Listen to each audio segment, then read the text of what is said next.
I was just absolutely beside myself. And I thought it would be cathartic. And so I started sending snippets and sometimes chapters to my siblings.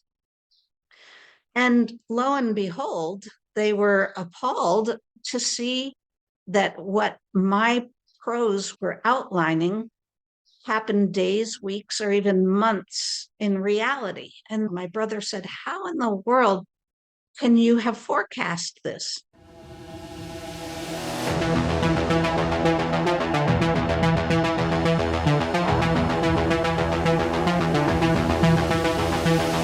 This is the future. Hello and welcome to the Alternate Futures podcast, where we chat with indie sci-fi creators about their work, the world, and anything in between, or beyond. I'm your host, Edwin Rydberg, and today I'm here with Helen Hynson Vettori. Helen grew up in the shadows of the Washington National Cathedral, surrounded by the federal government and its political practices. But she first served the National Capital Region as an EMT paramedic by becoming a volunteer at the Bethesda Chevy Chase Rescue Squad. Post 9/11, she joined the U.S. Department of Homeland Security workforce as the Senior Medical Intelligence Analyst before specializing in planning and preparing for biological incidents, including pandemics. Because of her contributions to those efforts, she was awarded Employee of the Year for Emergency Management, particularly demonstrated by her role as National Security Professional Program Emergency Management Fellow. Helen Hynson Vettori, thanks for joining me today. It's my pleasure to be here. Thank you for inviting me. So it almost seems from the way you grew up and everything that you're a child of the political machinery growing up in Washington. I don't know if that's entirely true from your personal family background or not, but I'm wondering, what was it like growing up in Washington, D.C.? Did you sort of have that osmosis of the political system within you, or was it just like any other city? What was your experience there? Well, I think I would have said at one point that it was just like growing up in any city. But as I became less and less naive, the child mind is what it is. It's family, friends, neighborhood. But as I grew up and saw a wider scope of things, I realized that the political atmosphere of Washington, D.C. is kind of pervasive, whether you like it or not. It's there. For instance, the 6 o'clock news is all about what other people might say is national news, but in reality, it's local. Of course, it is national, but of course, then you have to say, okay, yes, for you living in Washington, D.C., it would be local news to you too. Right, your local news is basically affects the nation, doesn't it? It does. I've heard there's a high crime rate in Washington, D.C. Is that true? And did you experience any of that? Or again, is it a lot of times you live in these places where you just, they're very localized and you don't see the effects around you? Sure. Just like any city, there is crime. It's not as bad as it was at one time. And what really comes to mind for me was the 1968 riots. That was quite eye-opening and a little unnerving.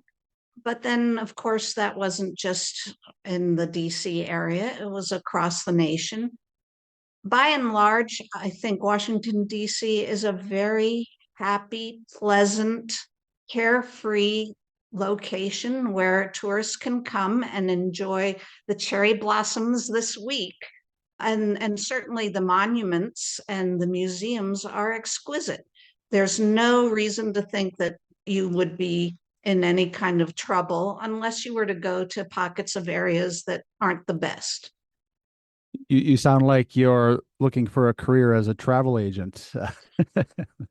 Well, I just got back from a trip and I love to travel. I love to explore. I love museums and homes and castles and the like. So it's all very much a part of me.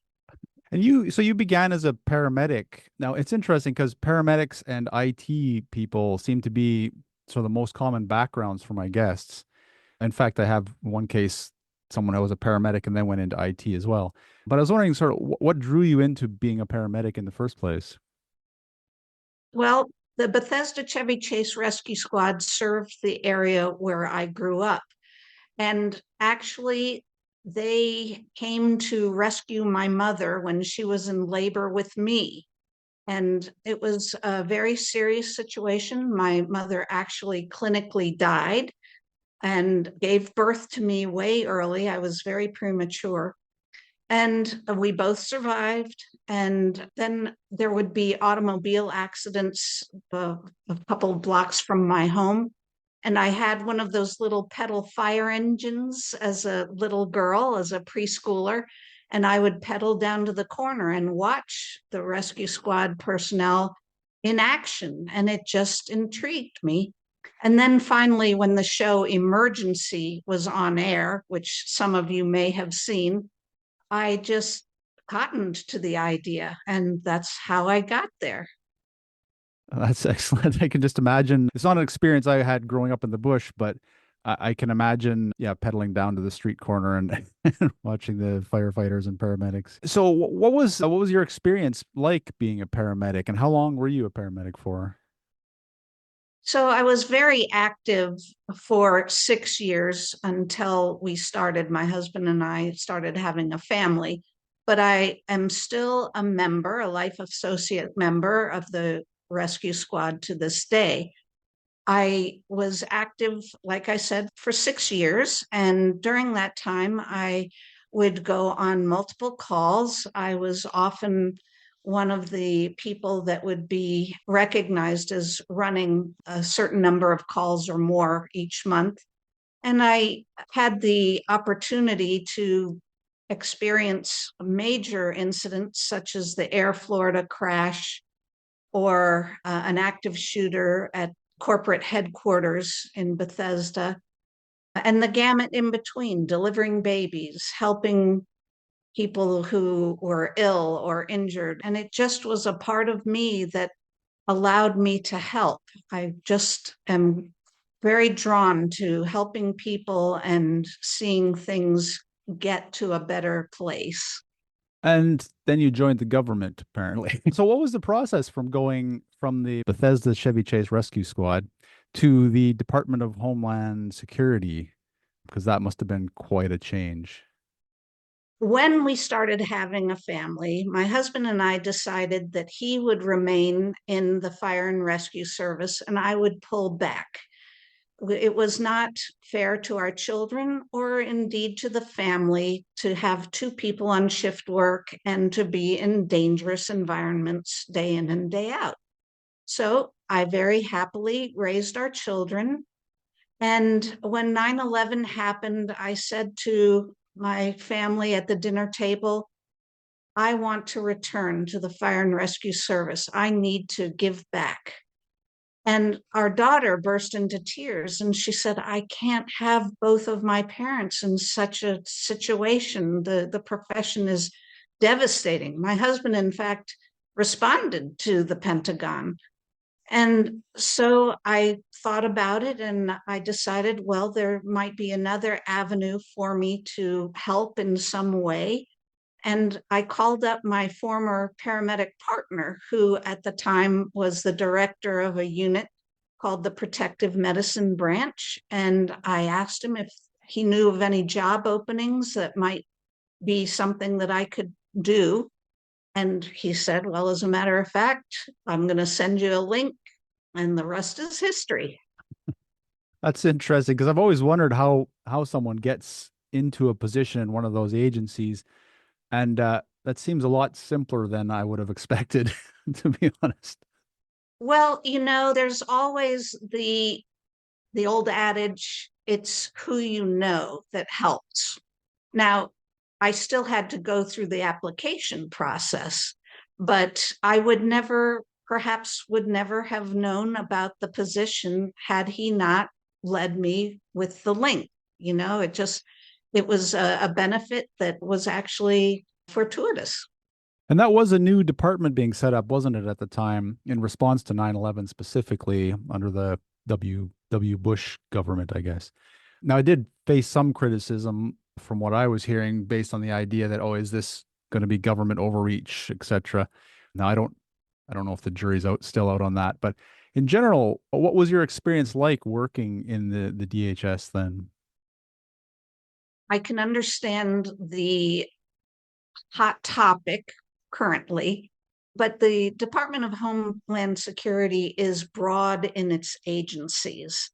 And in my particular field, emergency management and the medical portion of it does not have any kind of political bent. The mission is to save people, property, and lives, of course, and to reduce financial burdens. So that's universal. It doesn't matter. And as a matter of fact, I helped in planning and preparing for those who were detained because of being illegal in the country. And what did I help plan? Well, what if they were hit by some biological agent or pathogen? I helped plan for that. So it was an altruistic type of profession versus what others might consider as something aggressive, perhaps, in this day and age. Yeah, I mean, I think even in that day and age, because I do remember the Canadian border crossing changed significantly in that period as well. And I don't think it's ever fully recovered because it used to be a really sparsely defended border, and now it's a lot more difficult to cross back and forth.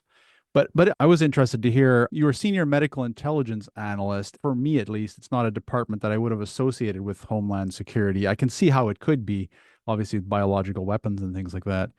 I don't know, was that created at the same time? I guess it must have been.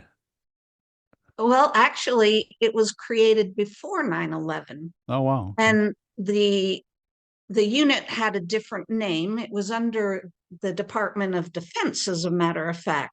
And what it was a group of doctors and paramedics that would attach to, say, operations for treating the operators should they get injured or ill, and or treating the people that might have been a part of the operation in one way, shape, or form.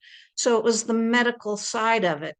So let's say that there was a raid to go into a home, and there would be the potential for someone to be hurt. So there was a medical attachment.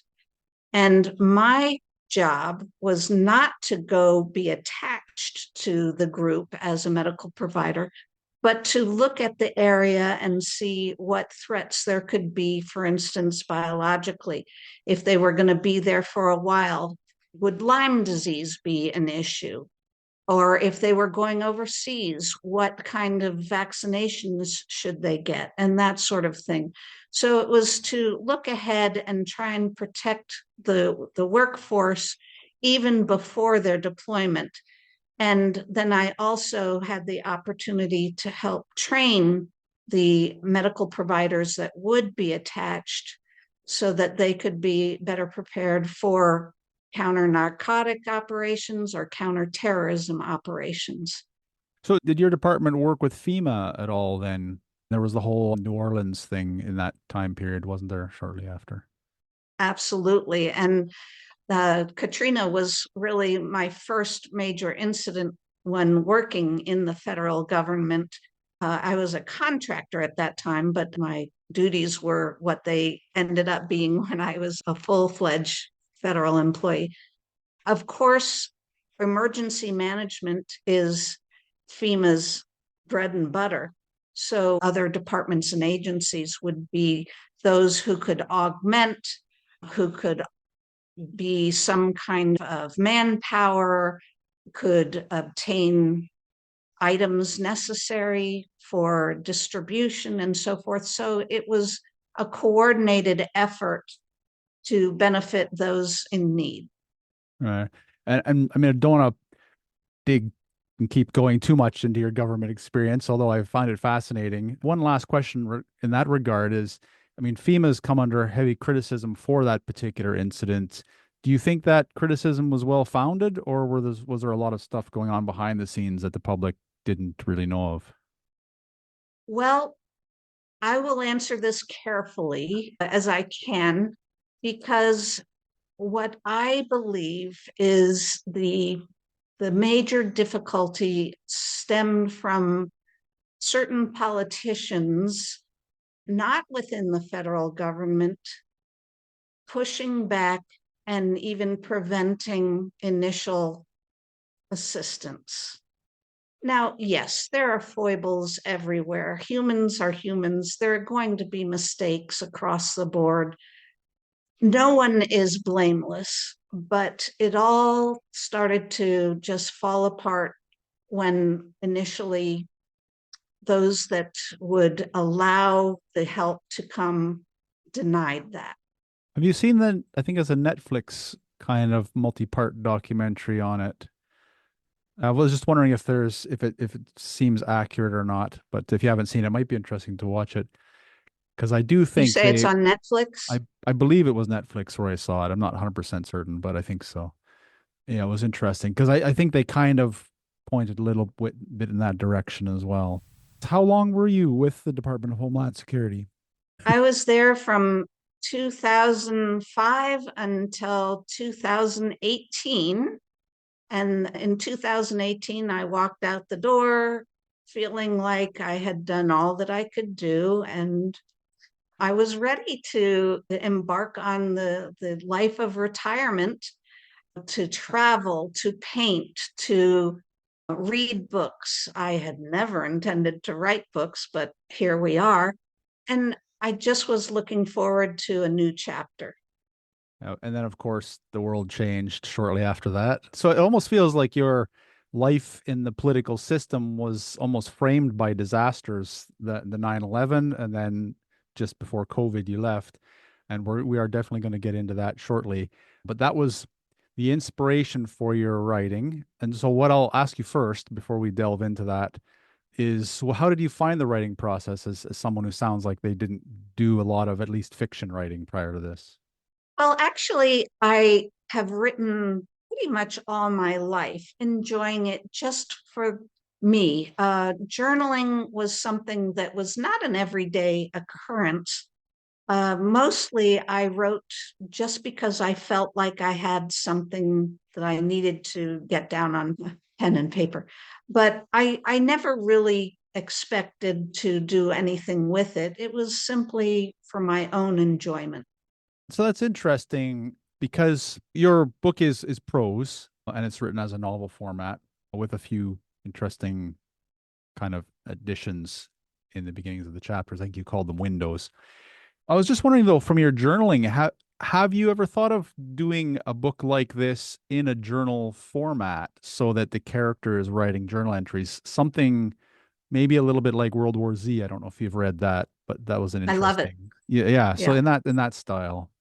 Well, actually, I did that in high school. Each year, the school where I went, National Cathedral School, has what they call the Writers' Contest. And we would never know what day it was going to be. It would be announced, and we would have the morning to write. So it was spontaneous writing.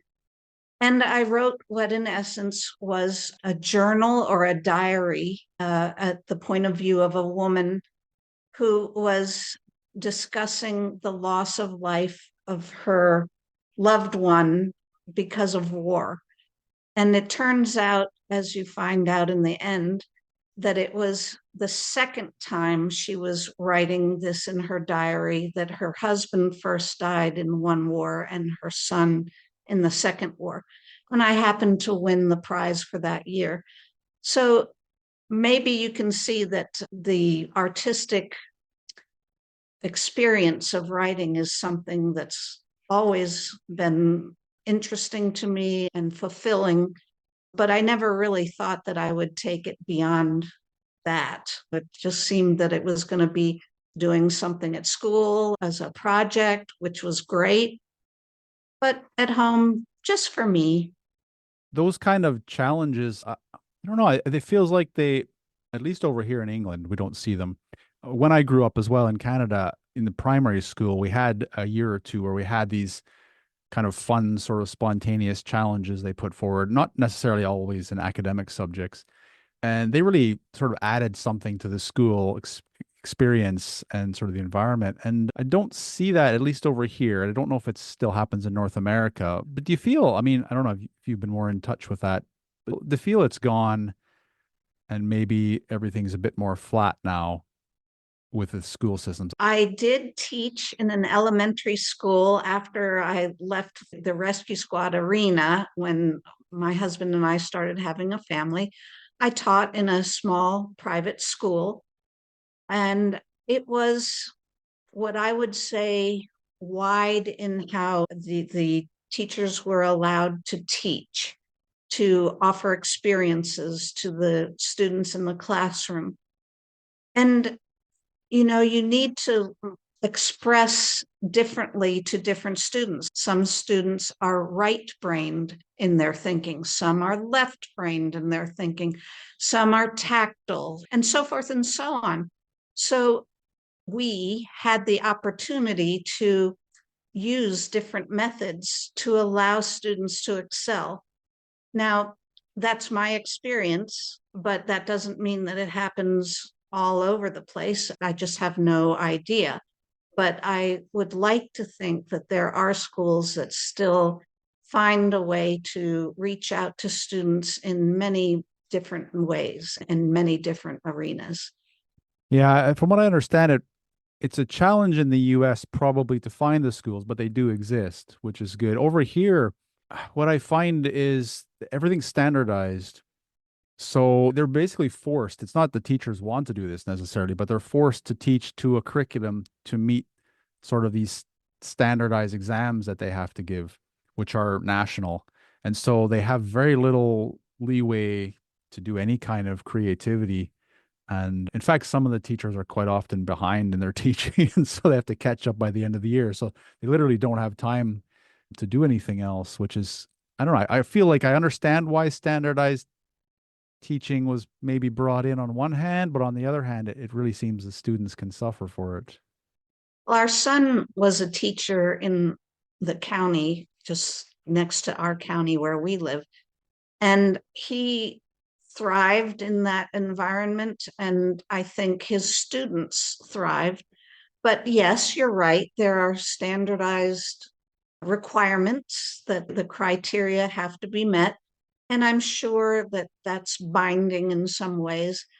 But I'd like to think, this is just my opinion, I'd like to think that teachers can find times when they can offer something that's unique or new to excite their students. So when you started writing Black Swan Impact, the first of what sounds like it's going to be a trilogy, did you know from the beginning that you wanted to publish?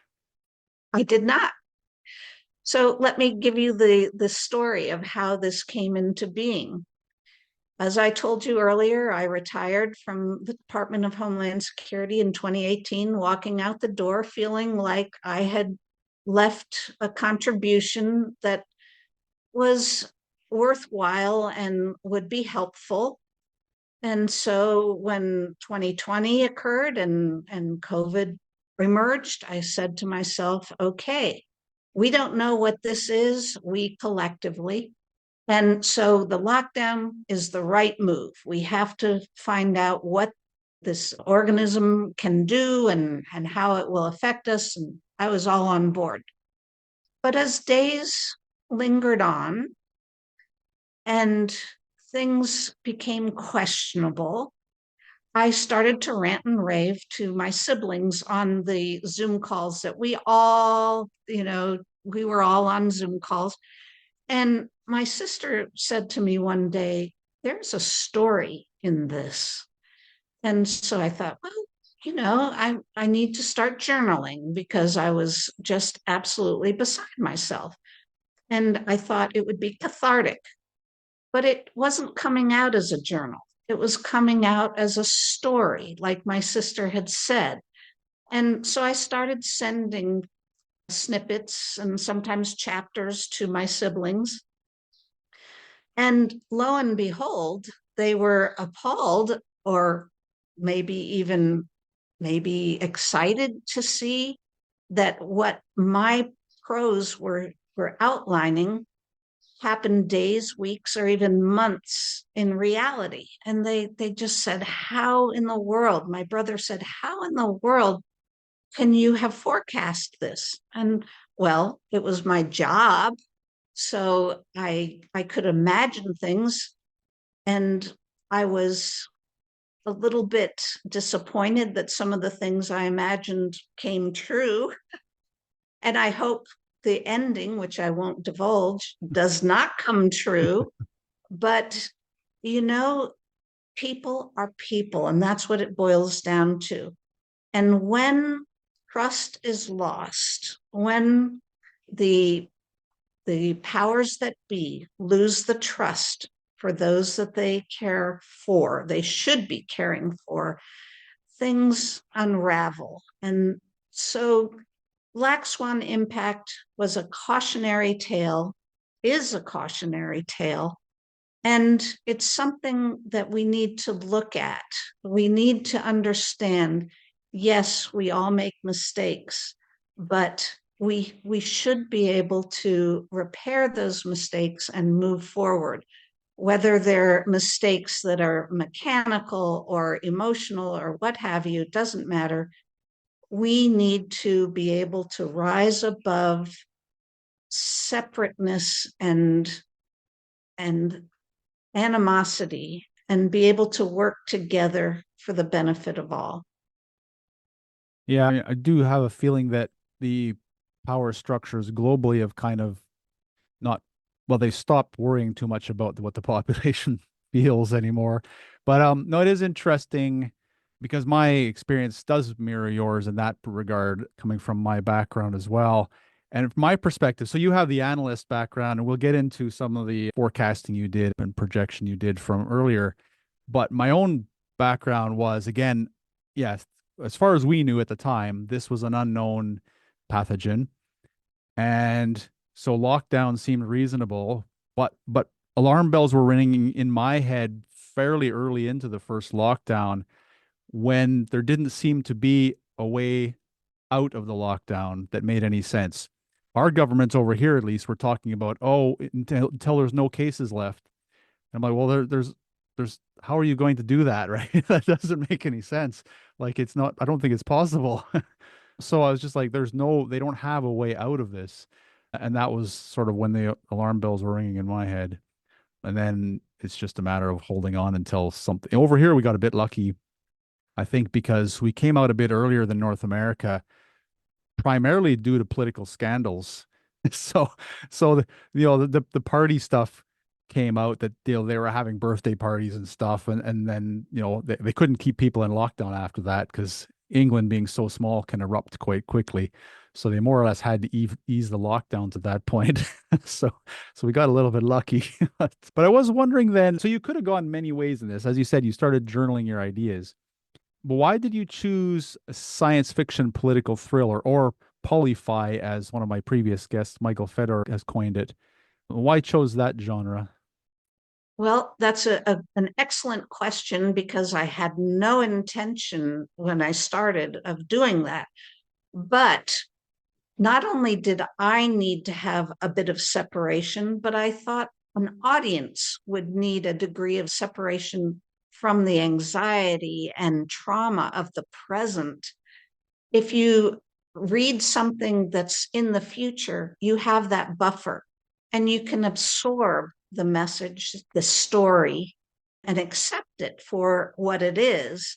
And then you can then process it and make it something that will translate into what makes sense today.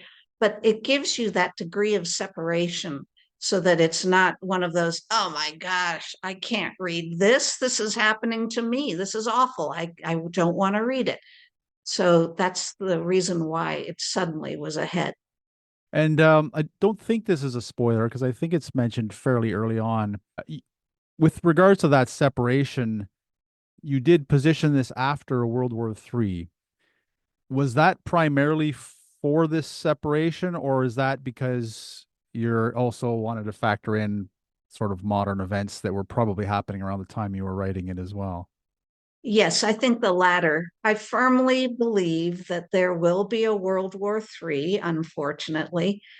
And although it's horrible and we don't want to have that situation, there will be, in my opinion, some benefits that come from that in terms of people inventing things to be helpful during that time.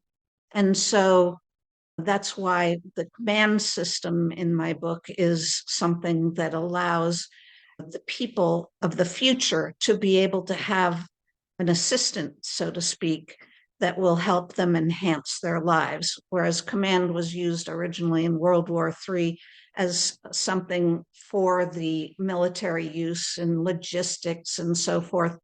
It then translated to the general public to be something to enhance their lives. And you are, I think, the third guest recently that has set a book in approximately a similar time. And in each case, the geopolitical landscape looks quite similar. Now, I know I'm writing one set in 2046, which I started 10 years ago, so I'm probably running out of time to get that out. But I feel like it's pretty clear the geopolitical landscape will change significantly this century. Did you keep that landscape primarily just for comfort for the readers to have a familiar setting then? So I have a map in the front of Black Swan Impact that shows how countries have changed, have merged together because of like-mindedness or what have you. But I did leave the United States as the United States because that's me. That's my point of reference. Whether there will always be a United States or not, who knows? But I wanted to keep that as a constant. So speaking of World War III, this is kind of one of my things is I sort of feel like we're already in it. I just think it's different than the previous wars. So we've had like attacks on energy structure, infrastructure, we've had cyber attacks, we have hot wars on the ground. What do you think it will take before it's officially kind of recognized as World War III? Or is that purely a historical recognition after the fact? Well, I think I agree with you. I think that there is the cyber end of it that none of us who are not in the need to know category understand what goes on, except for, I mean, I read books where it's discussed, and I can only imagine that they have some sort of reference to that. And I know from commercials, for instance, that the defense of cyber is something that's ongoing. And I also know just from, how many times has my identity, not identity, but my personal information been taken from places like stores or banks or what have you. So I know that is going on. But I think we, the world, won't recognize a world war until there is a hot conflict across many countries, perhaps I'd say regions simultaneously, so that kind of talking of in similar aspects to a pandemic.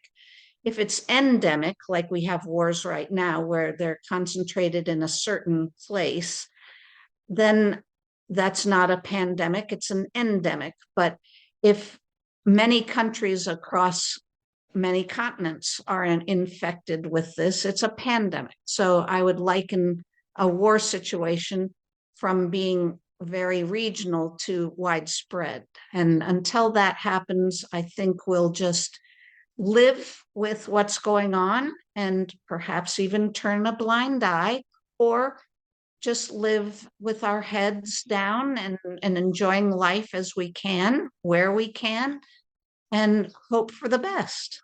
It almost feels a little bit like there's some bias built into this nomenclature in that if the war doesn't go hot in Europe, then it's not a world war kind of thing. It almost feels that way. I don't know. That seems to be the expectation over here. It's like, well, we're not actually dropping troops yet, so it's not a world war. I don't know. Does that seem likely? Sure, I think it's perspective, right? And I'm sure that the UK fights cyber just like any other country, but we're really not aware of it. And quite frankly, maybe that's a good thing that we don't know, because we can continue our lives and be beneficial to our communities in a good way. But until we actually are feeling the brunt in ways that we just have never experienced, I don't think we can get our heads wrapped around it, much less name it.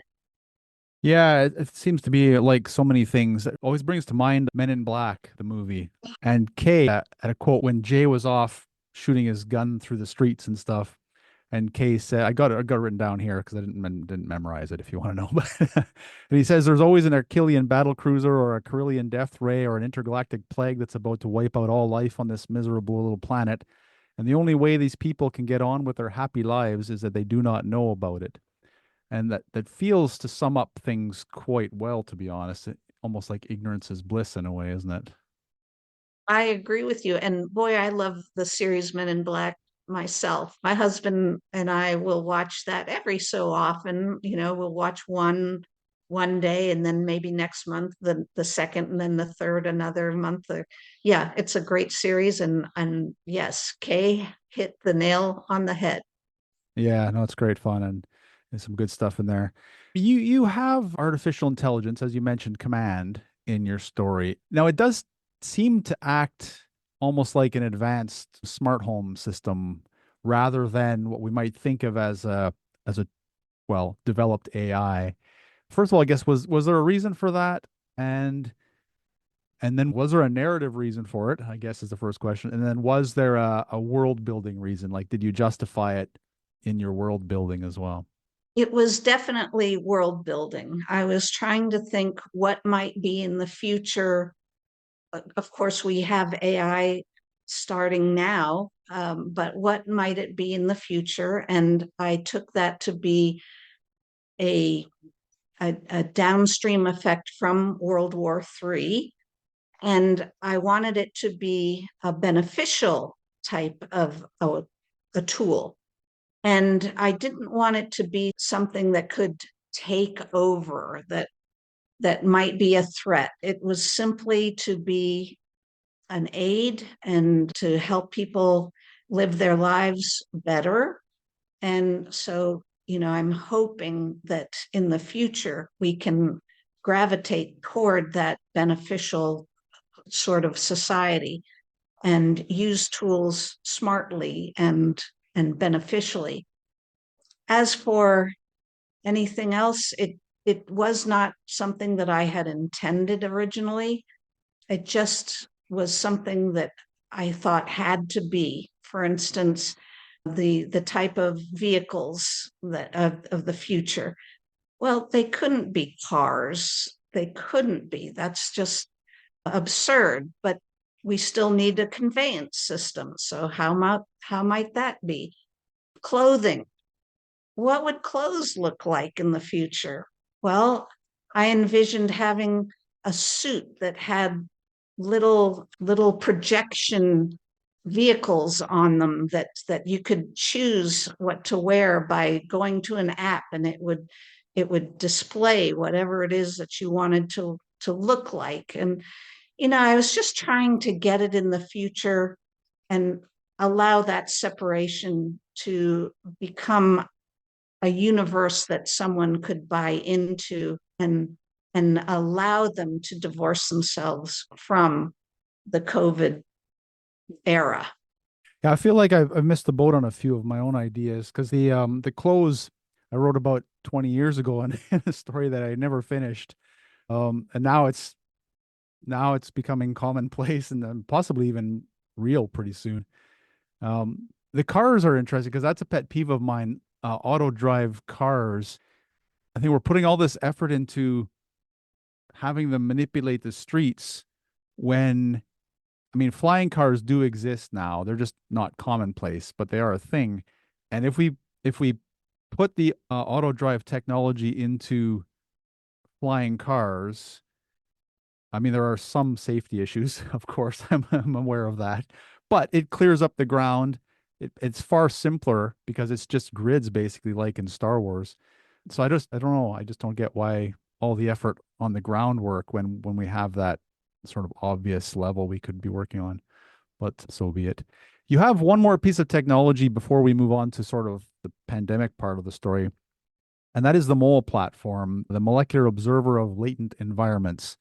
This actually reminded me of something from Arthur C. Clarke, The Light of Other Days, which is a wormhole technology he had, which could do the same thing. So I was wondering where you came up with the idea. And I mean, the narrative purpose, I guess, is fairly obvious, but if you wanted to explore that, but where did the idea come from? Well, I think the narrative drove that. I don't think I necessarily came up with it until it happened on the page. And quite frankly, a lot of the story was driven by itself. It sounds silly. Many people might say, oh, she's full of it. But the characters and the narrative were the things that drove me. Now, I would stop and take a look at what I had written and say, well, that's not where I wanted to go, but let's go with it. Or, hey, this is perfect. I like it, but I need to change X, Y, and Z first. I just let it be organic. And so, how was it that the administration, the Piper administration, was going to know anything about a society that had gone dark? And in the future, there's a dome that can completely isolate a country. And so I had to come up with something that could look into that dome, that could penetrate that secretive country. And so it just came into being because I had so isolated the country. I had to come up with a way to kind of circumvent that so that they could have intelligence needed to make decisions. Right. And that itself speaks to a kind of technological arms race within the world itself, doesn't it? You've got the dome and then you've got the device to peer through the dome. So would you consider yourself then a pantser kind of thing in the way you were approaching this story, like writing by the seat of your pants, or rather than plotting it out? Because it feels like you kind of come up with an issue and then, okay, that's how I'll solve it, and then move on to the next part. Does that seem reasonable? I think that is reasonable. The seat of the pants sounds like a good way to describe it. I did have an arc in mind as I started to write. No arc, because I wasn't thinking novel.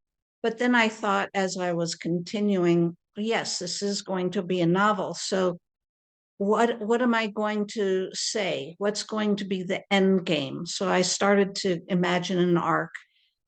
But as I said, I was allowing the organic writing to guide me. And if I went down a rabbit hole that wasn't where I wanted to go, then I would, edit, and or I would embrace it and I'd change how the arc was going to go. But in essence, there was always some kind of logic because I had post-it notes all over my wall and I could move them, but the post-it notes were somewhat of a guide. I just didn't sit down and look at them and say, okay, I need to get to post-it note 57 today. No, I knew what those post-it notes were, and maybe they came in early or later than I thought, but I could always readjust where those post-it notes were in the timeline. Yeah, I like that idea. I do it in various ways. None of them end up being very organized, to be honest. It always ends up in chaos, but I think many writers would sort of understand the process you went through as well and how the story and characters lead the prose and the Well, narrative. don't you find as an author that the characters are the ones who drive the story and you allow the characters to make that framework happen? I think it's one of the things about learning about your characters as you're writing, isn't it? And that helps drive the narrative forward. That's what I find. So because I'm like you, I don't outline heavily. I outline like I have a guiding sort of arc, and I try to keep somewhat to it, but I will add in extra stuff if I need to. But yeah, for me, it's the character. You're learning the characters basically, and you're meeting them as you go through their experiences. And I think that also helps drive the story forward, doesn't it? Does. So back to the pandemic and the Black Swan incident of your first book. So I guess first of all, that is a term probably most people who listen to this podcast probably know, but perhaps you could just sort of define what a Black Swan incident is for us. Sure. The term Black Swan originated from a professor in economics talking about something like a depression, something that would be grossly awful to an economy. But it translated across to many disciplines, including emergency management. So, in that realm, it's a disaster that no one could have foreseen or expected due to its catastrophic impact. So it's a catastrophic event that no one could have foreseen or imagined. And an example would be 9/11. But now, yes, we can imagine some things always, such as a hurricane. But could we have imagined Katrina? Probably not. So that's a black swan. It's anything that's just devastating beyond what we could expect or believe. So given what we know with COVID, because that's what inspired this book initially, I guess the first question is, do you think it was a Black Swan event per se? Because what I'm wondering, I suppose, is how much was known by the people involved in advance, and I guess just your impressions of, does it fulfill, I mean, in the end obviously it seems to fulfill the requirements of Black Swan with the degree it was. Did it need to, I guess, is maybe my question ultimately. That's a good loaded question True. because let's just start with the basics of, could it be called a black swan initially because pandemics are pandemics? Well, I would argue that it qualify right away because we already went through H1N1 in 2009 and have expected another to come so soon. The regularity of a pandemic before this was believed to be 30 or 40 years. And so while I was not terribly taken aback by COVID rearing up, it was unnerving in the fact that, oh, this goes against everything that we've always considered. This is not even 20 years, and look what's happening. So maybe you could categorize it that way. But in general, a pandemic is something that we should expect and we should plan for. And that's what I did from 2005 when President George W. Bush tasked the federal government to plan and prepare for a biological incident, such as a pandemic specifically. And so I couldn't unknow what I knew. And as things were unfolding, I was appalled that how could ineptitude to the degree that it was, or difficult conversations be skimmed over and dumbed down, so to speak. The messaging is what it boiled down to, Is that was with regards handled to the public communication between public and? correct. Yes, and so the public became skeptical, didn't trust what was coming out. No, this is something that if you touch surfaces, you're going to get sick. Oh, no, it's airborne. You don't need to wear certain masks. You can just make a mask, and there were things on the web of how to make your own mask. Well, no, you needed N95s or greater. And funny story, my husband said to me, years ago, why do we have all these respirators in our basement? And I said, well, we just do. And we moved in 2019. And he said, well, now we're moving. Let's just get rid of these respirators. I said, no, they're moving with us. And of course, we could use them. We could give them to other people to share because of the supposed, and I'm going to say this, supposed lack of N95s available. I just really question why the stockpiles that I know were out there seemed not to be available. Or I was not in the know. I don't know. Were they distributed and used in hospitals, which would be very appropriate? Or what happened to them? I just, there were things that I just found not the best in terms of the response. And so that's what just drove me crazy. And I would rant and rave. And, it wasn't just one administration either. The next administration in the US had messaging problems too and opened things up when maybe there was another alternative. It was crazy. I think it was coming top down, maybe from the UN in the end, wasn't it? Because all the governments, I mean, Canada, UK as well. What I was kind of wondering is, because I mean, this probably is a bias thinking of Black Swan events. I tend to think of them as, although it's incorrect, tend to think of them as natural disasters, volcanoes, earthquakes, asteroids, things like that. This COVID feels like it was a man-made Black Swan event, not only like pretty much all the way through. So from some of the origin of the virus through to the miscommunication with the public, through to the mismanagement. And I don't know if I'm pessimistic or realistic, but I look at like the question with masks. So initially we were told we don't need masks. And then it felt like once either someone could make money from it, or maybe more positively, once the production cycle got up to speed, then they were happy to give people masks. And then, in fact, you're forced to have masks, right? I mean, in the UK, the nudge unit, it came out. There's a good book, actually, A State of Fear, Laura Dodsworth. It's an independent investigation of the British government. She doesn't express any conclusions in the book. She leaves them to you, but they're pretty obvious. And so she goes through the nudge unit, for example, and it feels like masks in the UK were more a matter of compliance.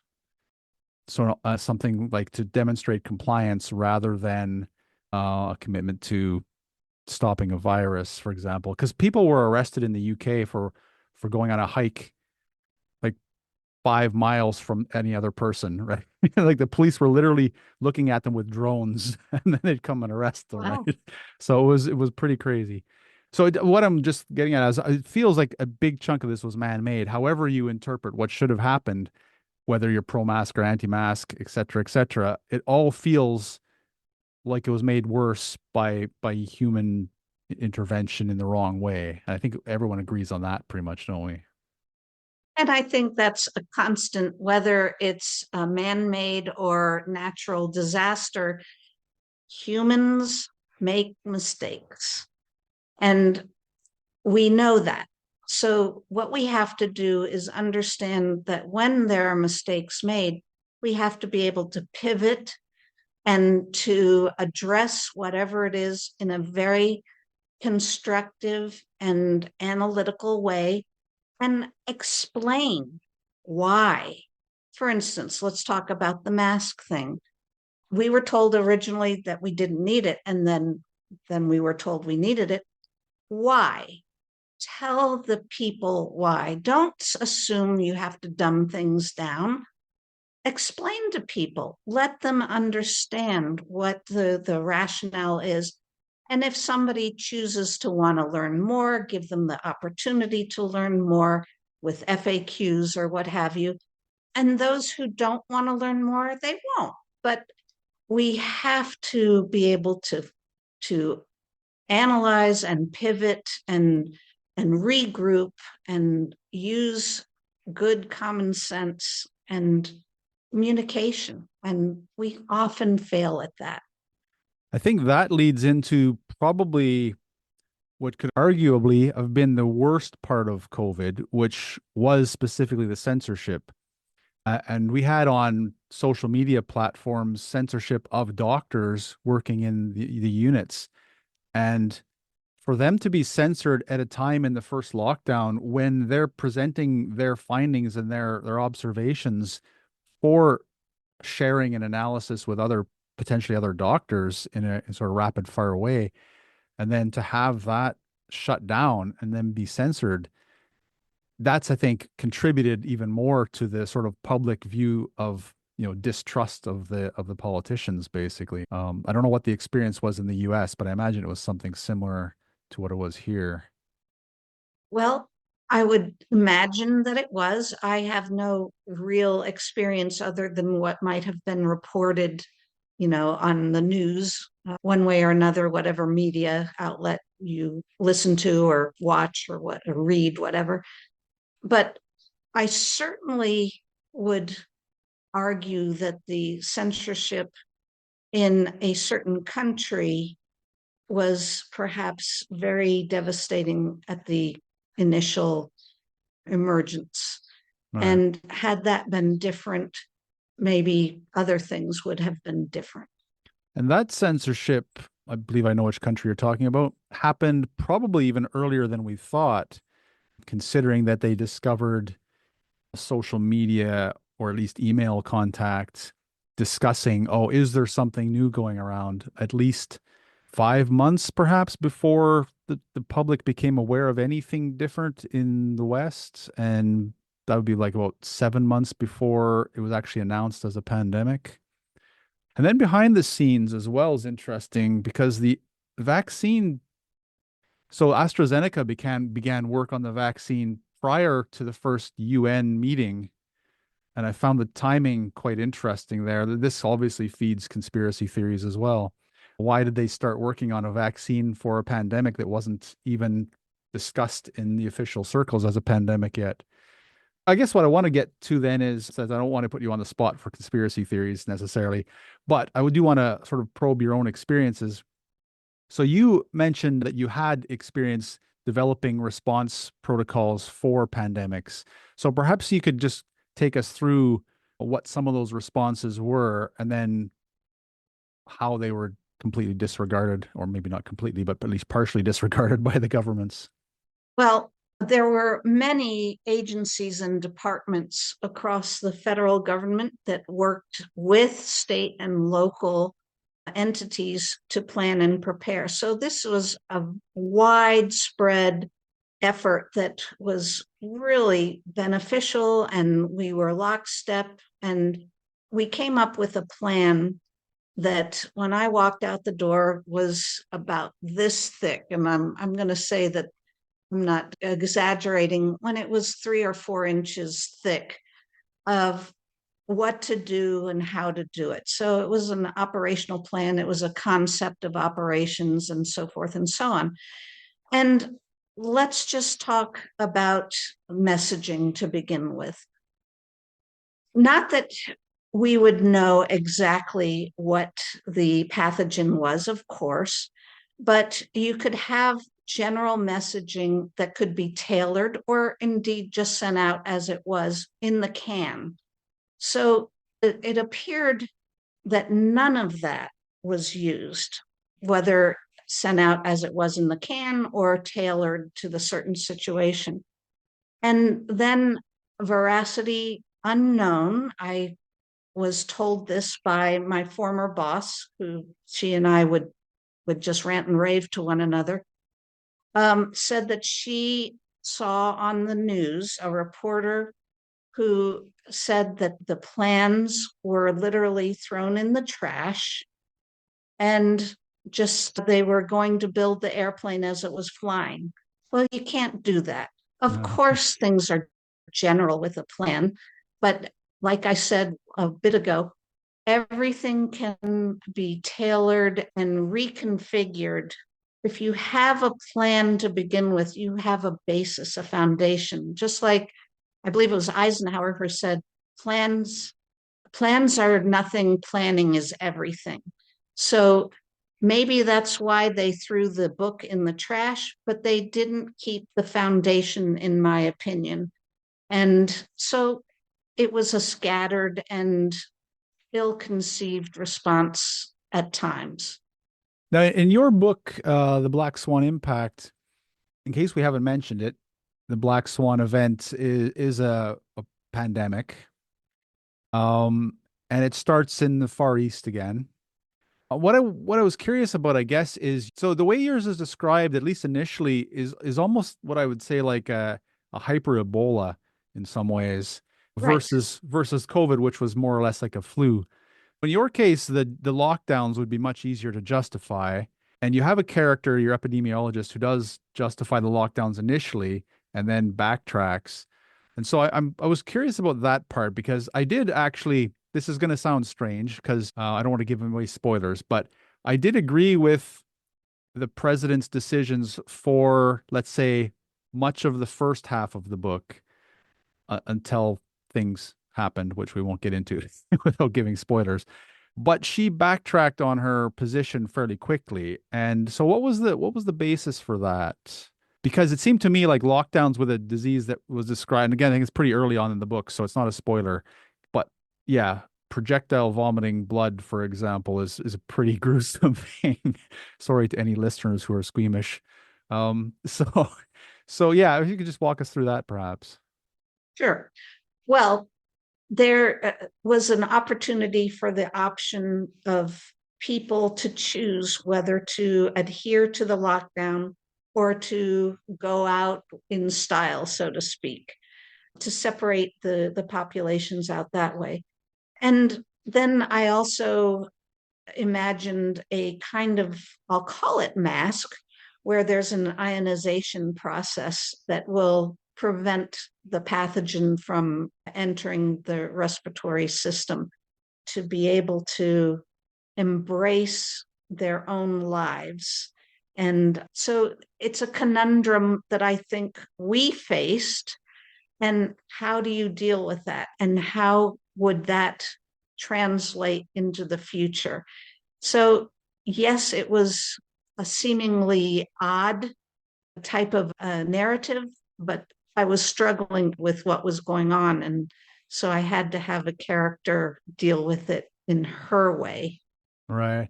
It's interesting that the way the lockdowns were actually managed is probably um, soured them to anyone who's lived through that period almost, despite the fact that, as you say, there's a balanced position to take. And if things are bad enough, it is reasonable for a limited lockdown as long as there is an understanding that this can't last a long time. And it's interesting, even at the time of the first lockdown, I was thinking the biblical numbers are interesting here because 6 weeks is about 40 days. So Oh, I hadn't thought about about 40 days is kind of the length of period you can lock someone down for or a society down for before it all just goes to pot, basically, right? And so I think, yeah, people could have been locked down for 6 weeks as long as it was clear that that's the end. And that would be reasonable. People would say, okay, that was reasonable. We want to understand what's going on. But then they went and did it again and again. and and so I don't know. Like I say, you were struggling with this yourself a little bit. So what was your thinking through that process? I don't know that I can manage to come to terms with it even now. I would need to have data, and I would need to have all the analytics so that I could make proper assessment and clearly understand. Me being at home, I couldn't possibly have the information. And so it would be unfair, and it kind of is unfair of me to project what I think, but I can't help but think because I knew things that I couldn't unknow. It was a conundrum, really. And I don't know that I ever really came to terms with it. I think I have been able to, like everyone else, move on. But I don't think I truly understand all that went on and why. Yeah, and that I guess speaks to a little bit the censorship issue, the miscommunication issue with the public. That I think one of the things that bothers me in this era we're in is exactly that, like the sequestering of information. So it's basically the lack of willingness to use what I would consider the public intelligence resource, perhaps, if you want to put it that way. I don't know, maybe that's a very clunky way of putting it. But we've got like millions and hundreds of millions of people, and maybe a lot of them aren't interested in thinking about this type of stuff, but you can use a large number of those people just thinking through ideas and then come up with good options if you give them enough data. And this has been shown time and again in certain areas. But sequestering a large amount of the information just for government use, probably because the politicians were scared, to be honest. That's kind of my thought, right? Afraid of, oh, they're going to be booted out because, as some people put, oh, no, they have to actually do work. Well, unfortunately, I don't have too high an opinion of politicians in general. And so, I can't comment beyond that, they That's, just, they seem to think more about their political careers than anything else. yeah, well, I don't think you're alone in that perspective. I wanted to ask you, this is one from your own website in your book club section, I think. So, being the author of this book, you have two groups, as you mentioned. So there's the ones that were allowed to sort of go out in style, which were called the Carpe Ds from Carpe Diem. And then there are the Ostriches, which is kind of a derogatory term for the people who are going to lock down. But if you were living in the USA, which you were at the time, let's say another pandemic breaks out like yours in the book, which one would you choose to be then? Oh, I would be an ostrich because I would want to live to see many other days, not one other day, but many other days. Do you think you sound like you're at least partially prepared for that? Because one of the things that happens in your book is that they do have systems in place for feeding the people, which is significant. I don't think a lot of those systems were fully in place when COVID started. They developed gradually after that. So that was one problem. And then I guess you have a nice technology with the ionizing masks, assuming that that works against all the pathogens, which would solve another problem that we encountered with masks, which was the developmental problem with children. I bring up this phrase a bit from Thomas Sowell, the American economist, who says there's no solutions, only trade-offs. And I think that the mask proved to be, well, masks and shutting down hospitals in many ways proved to be trade-offs that are still really heavily questioned to this day, aren't they? Yeah. Well, once again, I have to say that I was not there in the know, but from the things that I did know, I was concerned that there were missteps because of the lack of attention to the foundation that had been laid for years. Did you have a cornerstone to that foundation in what you've developed that you would be willing to share with us? If you can remember any of it, as a 3-inch or 4-inch thick wad of paper. Well, the assumptions more or less were good assumptions, and from those assumptions you could make projections. They were pretty good. And then the actions that could be taken, just, well, let's take the masks as an example. There were stockpiles of them, and I have no Hmm. idea what happened to those stockpiles. Maybe they were distributed. I hope they were distributed, but it just didn't seem to be so. And that's just one example, but there were things that were thought about and discussed widely across all governments, local, state, federal. So it just was perplexing that things seem to be less than adequate. Yeah. I guess hindsight's always 2020. So we are getting long on time. So I wanted to go through into the big questions section. I got two big questions for you relating to your book.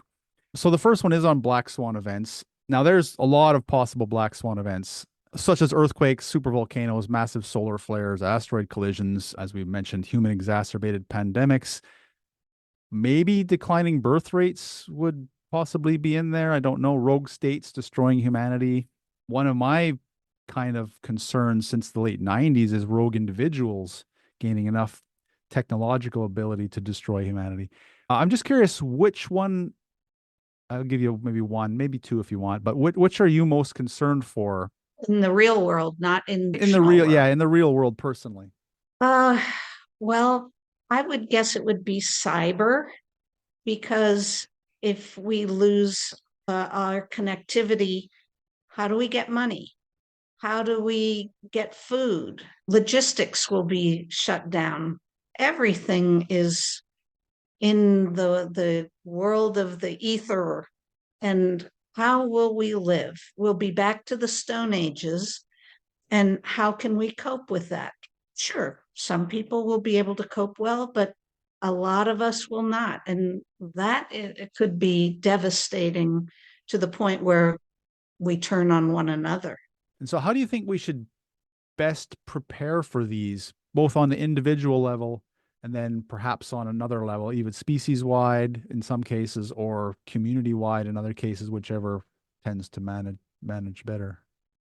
Sure. Well, we don't need to be the quintessential prepper, right? That to me is something that is an individual's choice to go way the other direction in preparing. But simple preparations, which can be found in my second book, will offer you a long way to go to weather the storm, so to speak.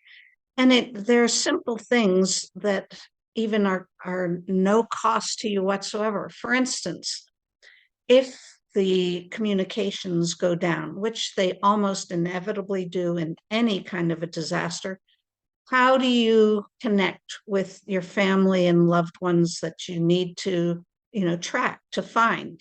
Storing food for a certain period of time, 72 hours is the minimum. And you can have a pantry that you eat stuff from, but then you replace the next time you go to the grocery store. You don't have to have a separate stockpile. There are a number of things that you can buy, such as a hand crank radio, so that you can get information. You don't have to stockpile water. You can get a straw. It's called I think it's just called a straw, that will filter out things that you shouldn't drink. And you can clean your tub. If you know that a hurricane is on the way, clean your tub and then fill it up with water. And it could be potable depending on how well you clean it, or it could just be used for hygiene. So, there are things that you can do to be prepared to help your family and you, to include your pets, whatever that black swan happens to be. I was wondering also on a community level, because it's very difficult to understand what our councils are up to most of the time. And so is there something community wide? I mean, one thing would be connecting with neighbors and things like that. But is there sort of an infrastructure that might be useful community wide to help prepare for a black swan event? Sure. So I have on my phone an app that connects me, so to speak, with the emergency management in the area. So I get real time or near real time data so that I can make wise choices. The US government offers ready.gov, which gives you a toolkit of how to prepare and be a good community member. Let's be honest, if you start at the lowest level and have preparation at the lowest level, it translates in spades as you go up the chain. The local fire departments, rescue squads, police departments all have their and emergency management agencies all have their responsibilities, which they tend to work with together in exercises, either tabletop or field exercises. And you as an individual can volunteer to help with those. And then you learn at the same time. So there are any number of things that can be used to build a community-wide, even statewide or countrywide betterment of our preparedness and ability to plan, to prepare, and to respond, and even to recover from incidents. All right, that's excellent. Yeah, and you mentioned that some of these are described in your second book, Black Swan Shock, which it's not a spoiler, right? To say that the event is an earthquake, I believe. It's not a spoiler. Okay. Yes. So when I finished the first book, Black Swan Impact, the characters had more to say. And I realized what that more to say was that as an emergency manager, I know that people can plan and prepare themselves, their communities, and so forth. And so I wrote the second book meaning to declare how this can be through the eyes of the characters, but then also in the book club section, the last 15th, I'll call it question, is the ability to assess your state of readiness and preparedness. And then if you would like to enhance that, how to do so. So we'll move on to the last question. So this one deals with life in space. Now, avoiding spoilers, your story does have colonies on the moon and Mars, and there seems to be a fairly regular transport system through. And this is interesting because I wanted to mention that today, on April 1st, Artemis 2 is supposed to be launching. So for a return, not to the moon, but around the moon at least, to get Yes. NASA back. So that's maybe an auspicious timing for this. So with the extraterrestrial situations presented in your book, what I'm wondering is, I guess we have colonies in these planets and we're working towards colonies now. And in relation to your book with the pandemics, there's always the fear of, various fears of us contaminating other planets contaminating us. So should we establish a facility, perhaps in space on a space station or something, for studying extraterrestrial biomolecules? Because we do know now that they come on asteroids, potentially from destroyed planets and other solar systems even. So is that something that's something that we should start studying, perhaps? I do believe so. And in fact, that very thing is included in Black Swan Impact, that there is a facility on the moon that processes the ore that's mined so that it's decontaminated. And yes, we need to worry not only for ourselves, but for others that potentially we would be in contact with, because we are in different environments and evolved differently. So yes, the short answer is yes. And I like your idea about having just a space station that would just be dedicated to that.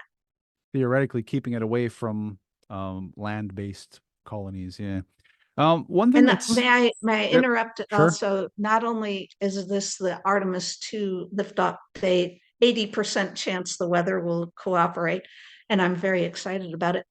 But the movie, The Hail Mary Project, was released, and I loved the book. And it's something similar, that reaching out into space to try and stop this astrophage that's going to be I guess it would be a solar system killer. So it's a really, I liked the movie, I loved the book, and I think it's very timely that it came out about the same time as the Artemis mission taking off today. And now we'll have conspiracy theorists building a link between the two or something. Something that this is going to seem a bit of a weird question. Flipping the whole thing on its head with the life. If we start irradiating, for example, asteroids we're studying that might have bio life on it, things like that. So one of the criticisms of going to another planet, which has grown up in the science fiction community, strangely enough, is that we might contaminate the other planets, right? And so we could harm their life forms. And so it seems to me there's bound to be some group that will be opposed to us irradiating potential life from another planet when we're trying to use the materials. I don't know. I'm just curious what your perspective on that would be. Well, until you just said that now, I hadn't given it any thought. And I can appreciate that you can only come to that decision once it's upon you, having thought about the pros and cons of each. So I can't answer that. I don't know. I just don't know. Yeah, it's an interesting one. I've come to view at least the galaxy as of late, and I coined this term again 20 years ago in one of my earlier books, but I hadn't really thought about it this way until recently.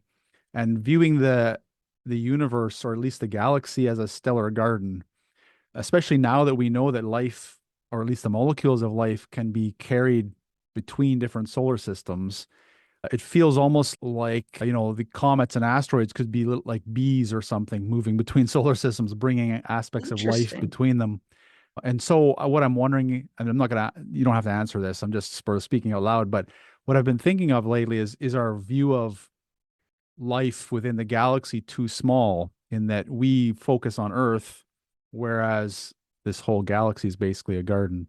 And I mean, you can comment if you want, but it's just my Well, no, I thinking think out it's a loud. good rhetorical question. Something to think about, yeah, as we move Mhm. forward. So we are about out of time. I just wanted to mention, so you are writing a trilogy. Do you have any, are you able to share anything of what the third book, the Black Swan event, will be? Yes, that's called Black Swan Terror.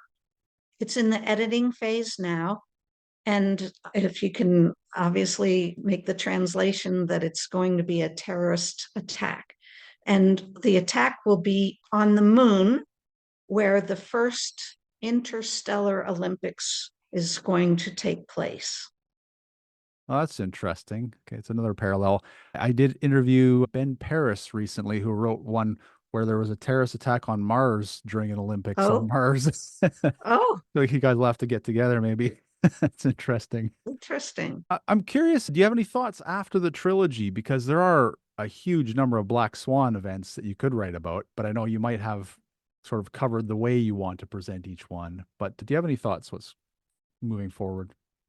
Well, yes, FEMA has come up with 15 scenarios that are disasters to plan and prepare for. So there could be another 12 books, but I will never say never. However, my focus once the third one comes out will be in my mind's eye to shift to a different passion of mine to concentrate more on painting. I enjoy that, and I don't do it as often as I would like, and I'm thinking that that's my next adventure. So it has been great chatting with you. I think we are out of time today. Before you go, perhaps you could just let us know of maybe what the timeline for the third book is, because the first two are out now, and then where we can find you online, and if you'll be at any upcoming events, anything like that. Sure, thank you. Well, like you said, both books, Black Swan Impact and Black Swan Shock, are out worldwide. They can be bought at your favorite indie store, or you can go online, for instance, to Amazon, Barnes and Noble, or even the brick and mortar Barnes and Noble. You can also get the formats hardback, paperback, audio for Black Swan Impact. The audio for Black Swan Shock should come out in the next several weeks, and ebooks for both. As for Black Swan Terror, it is in the editing phase, and I would expect it'll be at least a year before it's available, but it should be available in the same manner as the first two. And you can find information about my books and me at helenhynson I also have an Instagram account. It's Helen H. Vettori at Helen H. Vettori. And I do write a Substack monthly article, which is more or less a nonfiction type of communication, discussing things that are emerging or concerns of biological genres. So that's what that is in general. And my Substack is just my name again. I am so happy to have been on your show. I appreciate our discussion and thank you so much. It's been my pleasure. I'll have to check out your Substack for sure. Helen Hynson Vettori, thank you so much for joining me today. And thank you for listening. Information and links related to this and all episodes are available at alternatefutures.co.uk. I'm also over at Substack under Alternate Futures, where I post articles on science fiction, socio-technological issues, and futurism. You can subscribe for free or sign up for a paid account if you'd like to support the podcast. If you've enjoyed this episode, why not share it with friends, writers, and other sci-fi fans you know? And if there are any indie sci-fi creators you'd like to see featured, send me a message at podcast@alternatefutures.co.uk. Once again, I'd like to thank you for listening, and I hope you'll join me on the next episode. This is the future. Human error.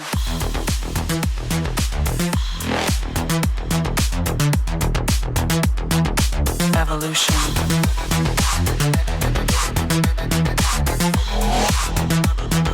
This is the future.